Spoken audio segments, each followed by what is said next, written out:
can start our interview, but I will have a look because I'm a little bit like messy and can forget some questions. No problem, no problem. But anyway, so I would like... Oh, yeah, this is one. Oh, it's all it takes. Wow. Yeah, but I hope it will work. You know, and like I would like to talk to you about more feminine stuff. Okay. You know, instead of music. I hope you don't. I hope you don't mind. Cool, it's cool. And like actually, you know, when I was 15 years old, you were my ideal of beauty totally. You were like the only one woman in metal I respected, and I still have this respect for you only. That's very nice to hear. And, oh God. Yeah, and like actually for me, you always was this kind of woman who is always strong, always proud, always beautiful, always like secure in yourself, you know. And I would like to know if you had some kind of ideals that you took an example of. Maybe it like was your mother or your favorite writer or singer or like other some people of such kind of your life. Actually, since I loved metal so much and there weren't so many women, my idols, they were always like pretty, you know, like the singers of like, you know, of my favorite bands, like for example, yeah, Ronnie James Dio and Rob Halford and David Coverdale and yeah, female people. To me, you know, I was always above that all. So I love strong role models, and yeah, and actually a little bit later on I found out about Janis Joplin. Yeah, she was great. She was super, no? And so soulful. And very sincere, but actually she had a very sad destiny. Yes. Died when she was only 27. Yeah, I was thinking that she was like ugly. No one in school respected her. Did you hear that? Yeah, and she had like she was very like, how to say. Actually, it was said that she was so unlucky in love, you know.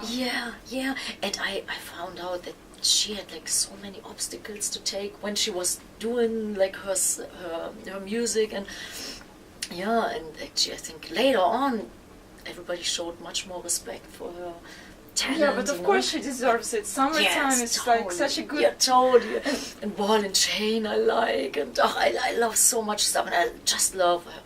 Have you ever thought about making a cover in her songs? Yes, yeah, Ball and Chain. Ball and Chain. Yeah, so yes. This is your favorite. Yeah, that's my favorite. I suppose that will be perfect, you know. Yeah. I heard like some Led Zeppelin stuff that was like, "Baby, I'm gonna leave you." It's like my heart was melting because like the first rock star I fell in love when I was 15. It was Robert Plant. Yes. When I saw his video from 1969, so like very good, and like, can you imagine? Same here. When I was still, you know, being at school, there wasn't any heavy metal yet, so it was like hard rock, and Led Zeppelin, it was unbelievable. And I grew up in the glam rock times. I don't know if you remember artists like T.R.M, Mark Bolan. Yeah. Oh, I loved it so. You know, but you were right. There weren't so many women doing it. I loved Susie Quadro. Yeah. When she came out with Can the Can, it was like the first big hit, and wow, I loved her. But to me, like role models, anybody who had like a strong... But I was like speaking about such kind of woman in history, for example, if you will take and think about the destiny of Jane Austen, probably she was also a strong woman. So I was thinking maybe you have like this kind of inspiration. Yeah, when I was younger, I didn't know so much about it, so I just like, and yeah, to me, men and women, they always were equal. There was, you know, never a question. And then actually, then when I toured the world, then I found out that it's not a given in each country. It's slightly different, and I thought, wow, you know. But being a kid, I was always supported by my dad. My dad, he was a truck driver, and oh man, he always supported me in whatever I wanted to do. And he loved music, so you know, we were always like, I was actually growing up in a truck, and we were there 12 hours together every day from 6 in the morning to 9 o'clock or 10 o'clock at night, and I was always singing, and he was always so proud, and so I felt like my dad was definitely supportive, and it didn't matter that I was a girl or a boy. I was just... No, but like with me it's the same, because I actually also love my dad. He has kind of like also very strong character, and that's why when you're like later in life, it's very hard to find men who will have the same strong character like your dad had. Yeah, and a strong love, probably Yeah, the deep and connection. so it's like you're always looking for this kind of love that your dad was given to you. Yes, and then you don't. Definitely. But I had a dad. He's unfortunately not alive anymore, and I miss him every day. But he was very gentle, and my mom in our family, she was like the strong one, the tougher one, and my dad, he was always like, he was extremely sensitive and gentle, and and my mom, she was like, she was a little bit tougher, which was probably good. Like if somebody's a little bit more like tough, because my dad, he always gave everything away, and and generous man. Yeah, generous. Yeah, and my mom said, man, it's like it was sometimes maybe a little bit too much. When you're like a really good person, sometimes other people they could take advantage of you or could use you. So so my mom, she sometimes said, man, don't do it. But sometimes my mom tells me, she said, man, Doro, you're the same like your dad. You're sometimes too good, too nice. You get people away with murder when they did something bad to you, and you still say, oh, it's okay, which she says, man, it's not, But but I guess. But I suppose like being kind, it means being strong. Yeah, for me, exactly what you said. I think that too. I don't want to be an asshole just because somebody else is an asshole to you. So and I think being kind. Like there is like this kind of strength in being kind, and being kind whenever happens to you. I'm so glad you say that. Because some people they view it as weak when you're gentle and friendly and kind. But I think people who know the real deal. Yeah. And actually, you have so many sincere ballads. Very beautiful one, and you can feel that you were written it from the depths of your heart. Yes, yes. And a lot of girls, they listen to music when they have some troubles with boyfriends, and then you are singing such beautiful songs. Yes. Do you have any advice for them how to overcome these heartbreaks and? That's hard, since I've been there many times too. And I think, when somebody leaves you who you thought that's the one, it's so tough. I think you just have to try to concentrate on other things, and and try to concentrate on the people around you, friends, family, and then take responsibility for the people around you, because they need you, and and you can't just fall apart because of one person. And I think it's tough, I must say, it's tough, but just try to not labor about it. One more song. Huh? And probably writing one more song about love. Exactly.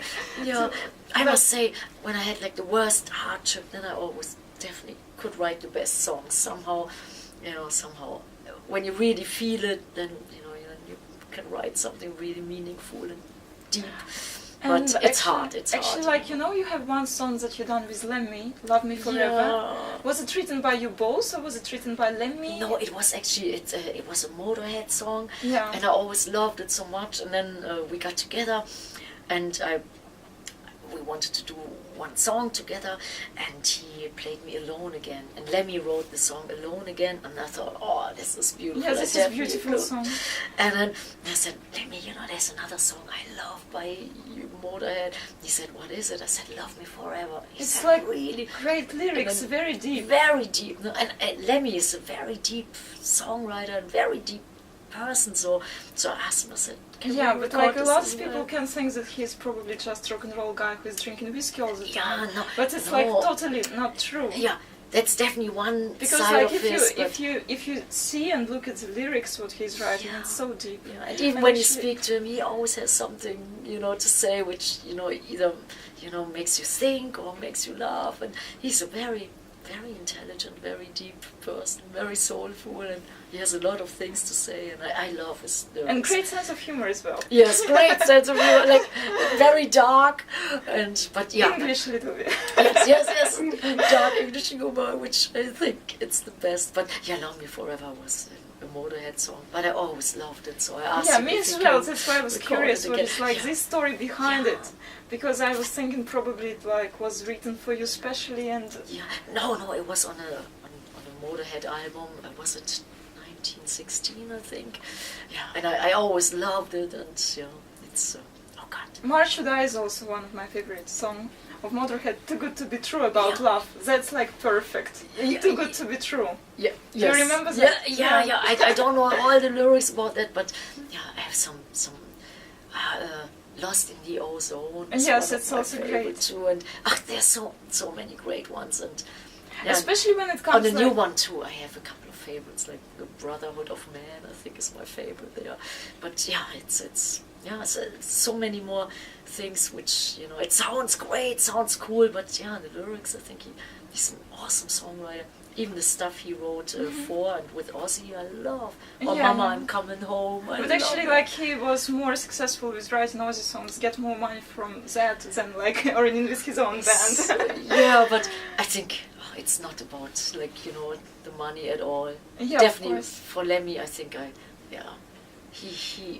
he loves doing stuff, you know, whatever. But actually, like, what I was thinking is that you are very, you have a lot of common with him, because he's also like living for fans. Yeah. And he's touring and never stops, and he's working a lot.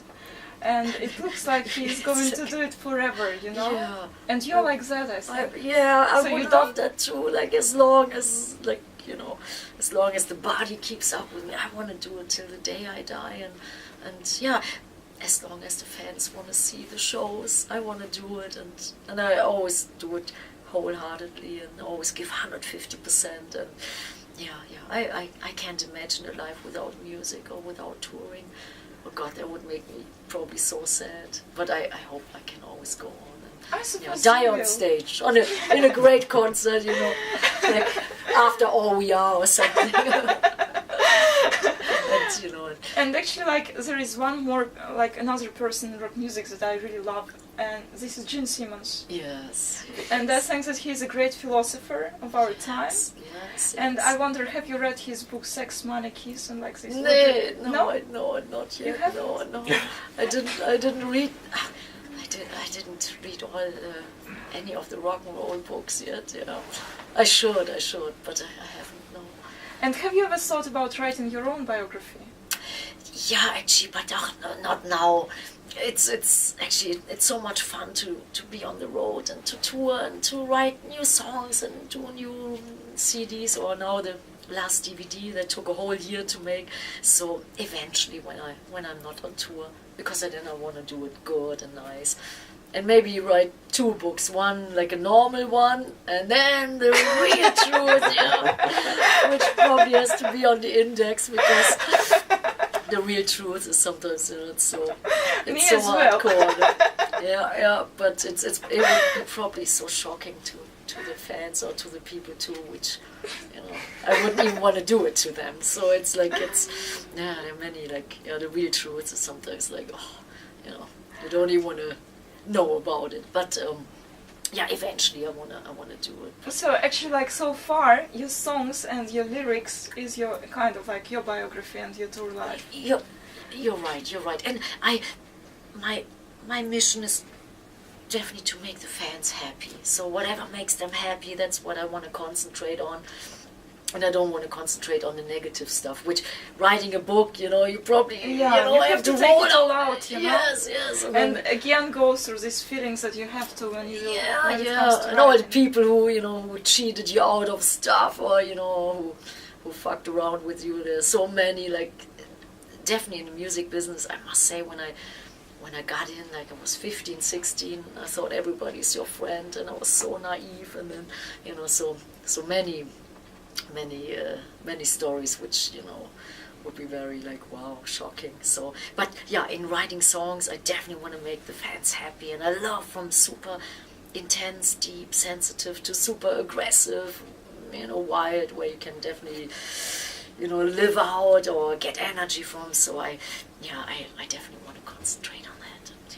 And then there's a new movie in the making next year. We want to do the second part of Anuk, the Path I of the wanted to Warrior. ask you about it. Like, and how does it feel for you when you were playing in the movie? Did you like to be an actress? Actually, it was great fun. It was like an independent movie maker. Luke Gasser is his name. He's from Switzerland, and he's a great guy and funny, and and it was like a low budget movie, and it's so much heart and soul of all the people, and it was actually great. It was great, and now we are trying to put together like all the parts, and find investors, and then maybe shoot it next year, the second part, and but it was great fun, but it was hard. I thought I wouldn't survive that. It was very hard. It was in the middle of the mountains. It was ice cold, and my first day of being on the set, I almost drowned in the lake, because I had to. The scene was like that we find somebody who was wounded. That was actually Anouk, the main character, and we found him, and me and two of my brothers. In the movie I had two brothers, which was actually great. I'm an only child, but in the movie I had two brothers, and I still feel like this feeling of having two brothers now. So we actually schlepped the wounded person into the boat, and then the little boat, it was like a tree.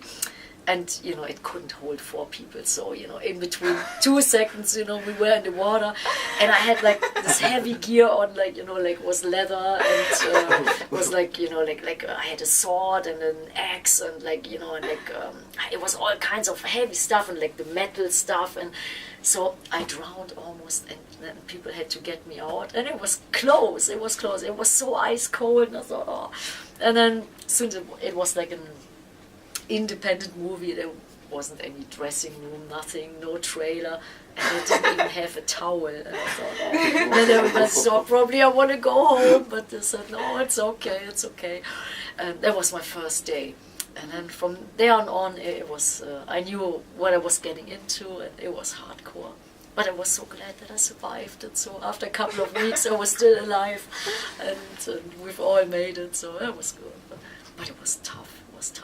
It was like a boot camp or something. Yeah.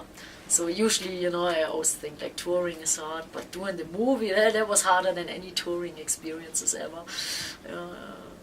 So everybody should try to like a little survival boot camp. And like also, like it was also a question. Like now we are in Sweden, and one of the best Swedish bands is ABBA. And I remember, like, once you did a cover of "Gimme, Gimme, Gimme." Mm-hmm.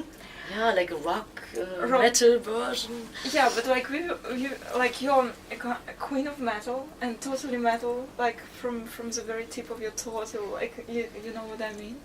And like, do you listen to some pop music sometimes? Not so much. I mean, you have to, because when you switch on the radio or TV, usually you hear pop music, and I love a couple of artists, like Rihanna and Pink, but you feel that this is not yours at all, yeah? Oh yeah, no.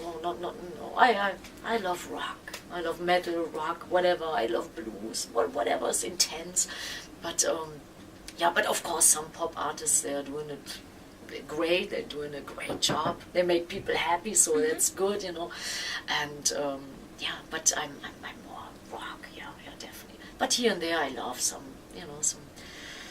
songs and stuff. If they're very well written, I love intense stuff. Like sometimes like with feelings. Exactly. When you feel it's just feelings for commercial reasons, then I don't like it. But I suppose like the most important things in the someone who's knocking. Okay. I just have a look at it. I think we have to get out here soon. Also durch. Nee, noch nicht. Kannst du mal fragen, wie lang und so? Hi.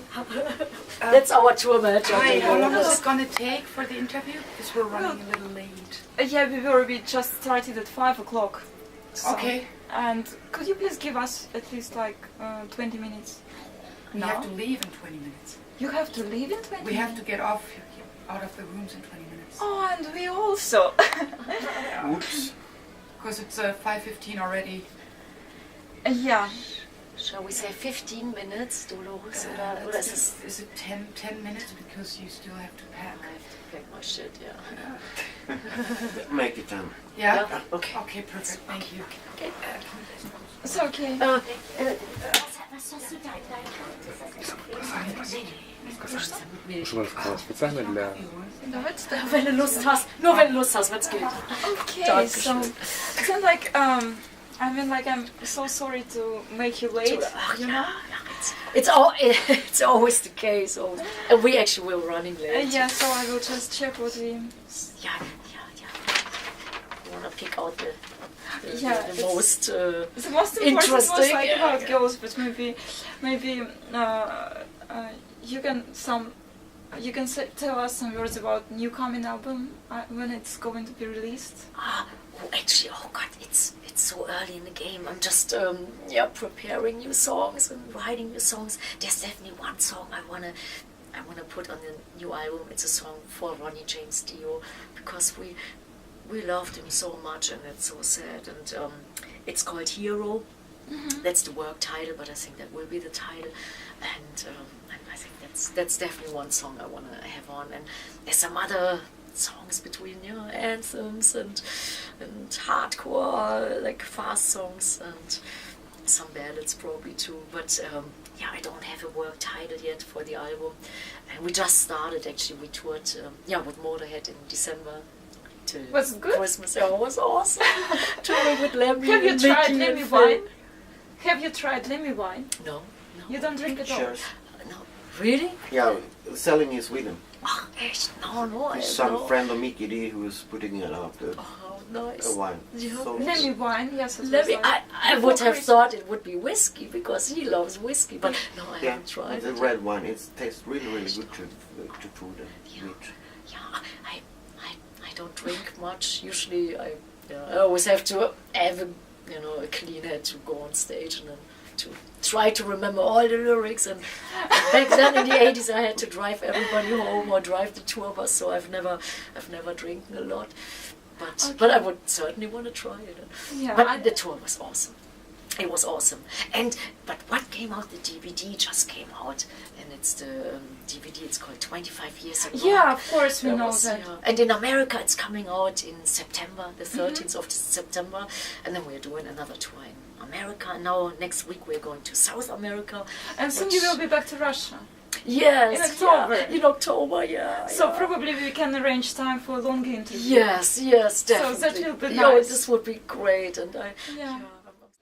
Hey guys, fans and friends and metalheads, this is Doro PESSH, and we're here for Sweden Rock Stage Com UA, and I wish you a great time. Rock on and stay metal.